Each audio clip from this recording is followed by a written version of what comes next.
Hello everyone, welcome back to Vickie's Country Home. I've been wanting to do this for a while and things just kept coming up. So tonight we're kind of stuck at home with weather and I have the ingredients. So I'm gonna make homemade pita bread and then I'm going to make homemade souvlaki. And I'm really excited about this. I'm bringing you along to give it a try. Now, to get started with the pita bread, I have a large mixing bowl and I've got lukewarm water, and I like it to be around 112 degrees. That's not too hot, not too cold. So I've got my bowl that's gotten just the chill off of it because my house is cold. So that's 1 cup of lukewarm water. And I'm going to add 2 teaspoons of active dry yeast.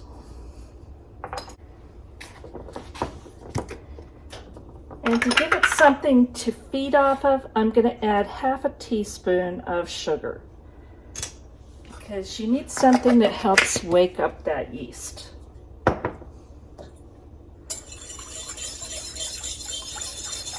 And stir to dissolve it.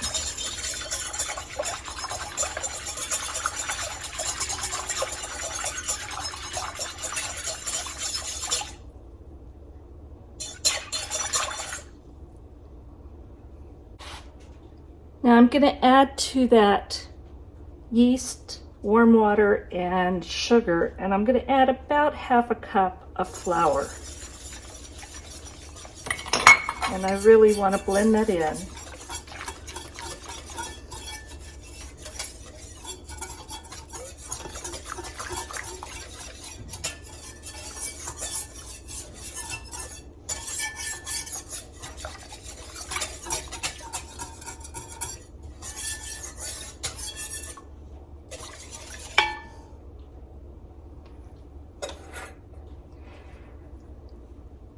Now I'm going to move this to a warm spot, and it'll probably take about 15 minutes for this to bloom.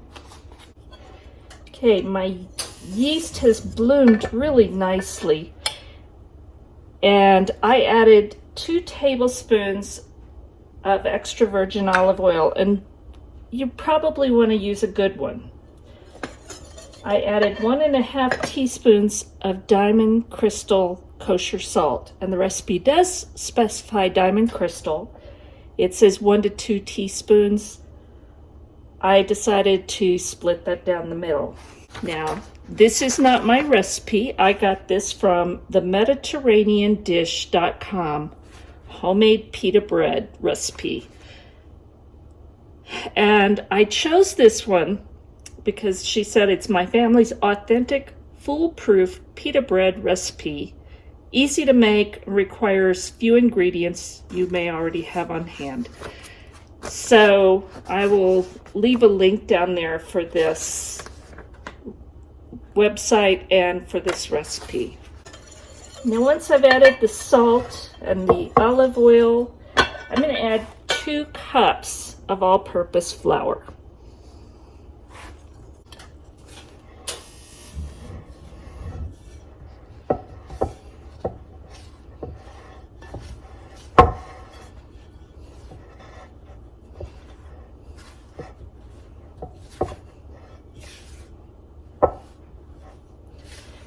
And that's already coming together as a shaggy dough.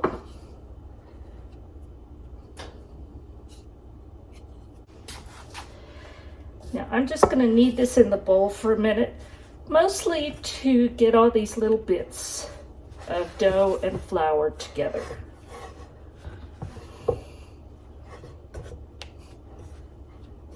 Make it a little more cohesive.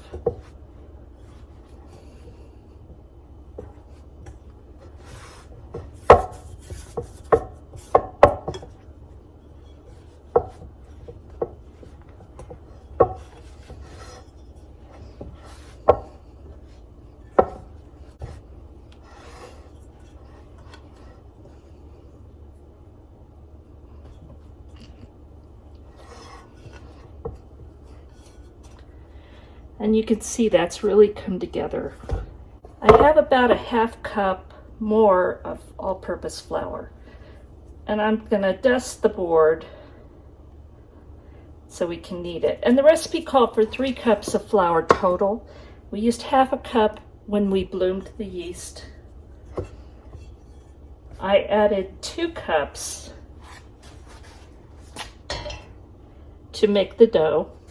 And then we have a half a cup that can be kneaded in.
You want to knead this until it's fairly smooth, but don't let it dry out. Don't add too much flour. You need it to be a little bit moist.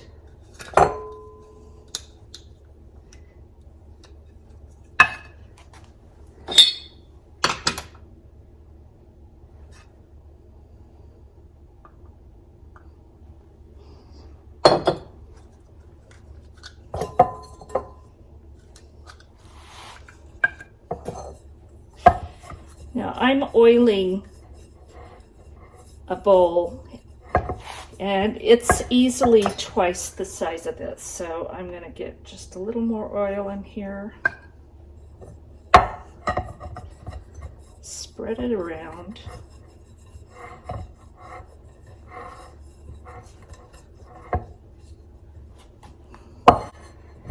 And you probably want a good amount of oil across the bottom.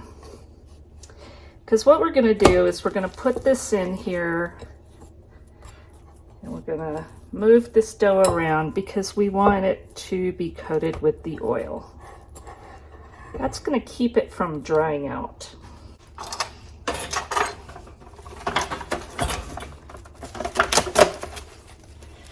And we're going to cover it tightly with plastic wrap.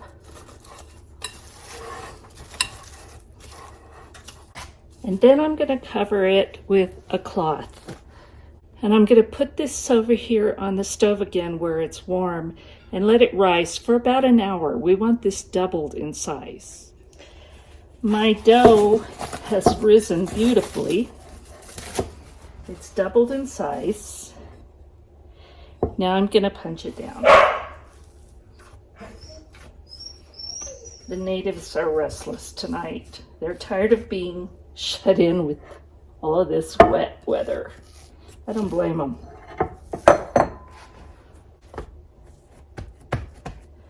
Now I'm going to divide this dough up into about 8 pieces.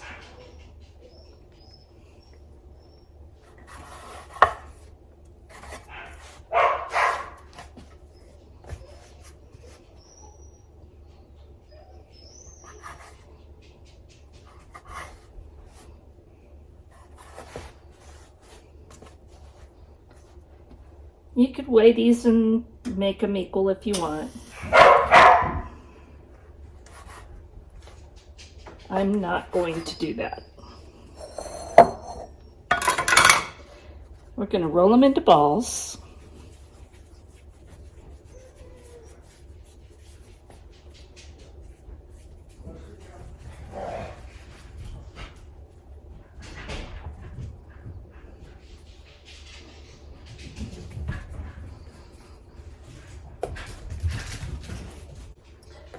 I'm going to finish rolling these balls, and then I'm going to put them in this bowl covered with a towel and let them rest for 10 minutes. When we are doing that, part of what we're doing is allowing the gluten to develop and to relax. So I've got souvlaki going in the background. That's the noise you hear. But we're going to start rolling out. And they have grown. We're going to start rolling out our pita. Floured board, floured rolling pin. We're just going to roll this out to about 8 or 9 inches in diameter. And move it around as you do it. That'll keep it from sticking.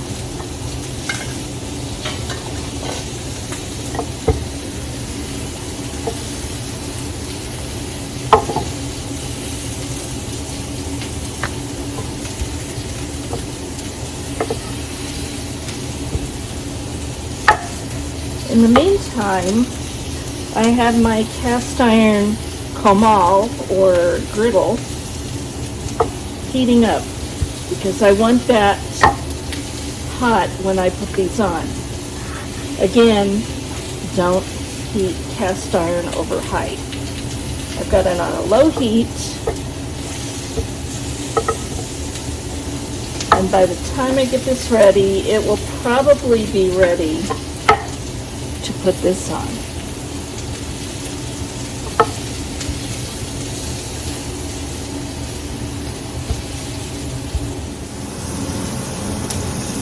Once your griddle or comal is hot, you want to spread just a little bit of olive oil on it. You don't want a lot. And you want to wipe it off like that.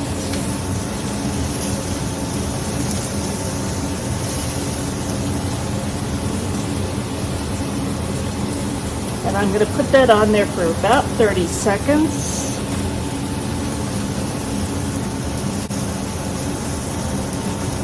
And you're looking for the bubbles to form.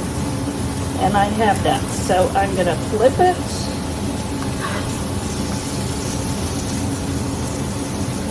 And cook for 1 to 2 minutes on each side. In the meantime, I'm going to go get the next one ready.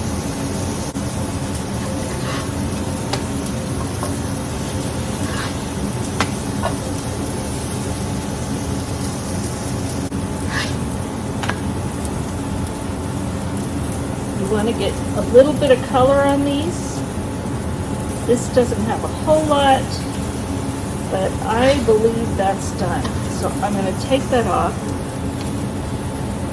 prepare for the next one.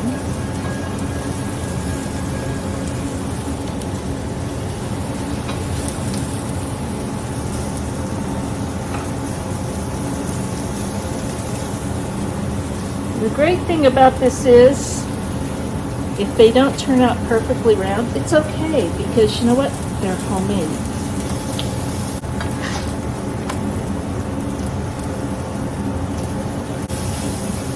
Now, if you want to, you can brush this with olive oil and sprinkle it with salt and oregano.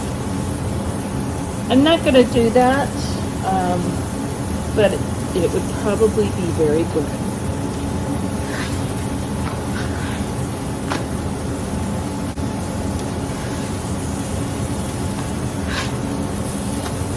So So we're having the souvlaki tonight in the pita bread, and we've already tasted it. It's very, very, very good. Yep. And here's the pita bread. Look at that. It's moist. It's got the pocket in the middle if you want that, or not, just eat it.